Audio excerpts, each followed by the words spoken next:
Okay guys, welcome back to the channel.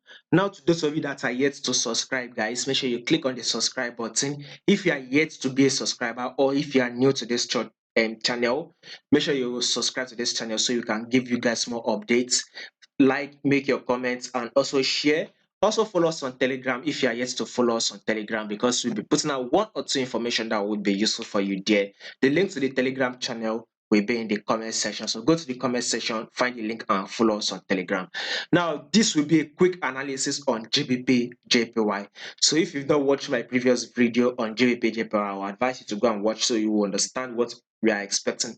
Now, quick one, we can see that this is the impulse move on GBP JPY. This is the correction, right? A pullback.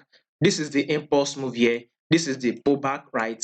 Now, GBP JPY has now given us a new higher highs, which we push up a bit, which we still expect more bullish move to the upside. Then a pullback.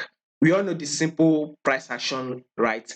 Higher highs, higher lows, higher highs, higher lows. So this just took out our previous higher highs. It just happened. So we need a little bit of a bullish move to the upside, then a pullback. After that pullback, then we can now expect more movement to the upside. So let's see how market goes. All you just have to do is wait for the pullback to be over. Once the pullback is over, go ahead and take the buy. So we'll be expecting more uptrend move on GBP JPY. So like I said, if you have been watching this channel consistently, we will be expecting it. It has already gotten to this our level. Like I said before, we will get to a level of 186 and even break above it, right?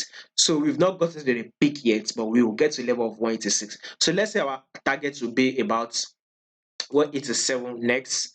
Currently, our next target on GBP JPY will be a level of 187. So watch out for it.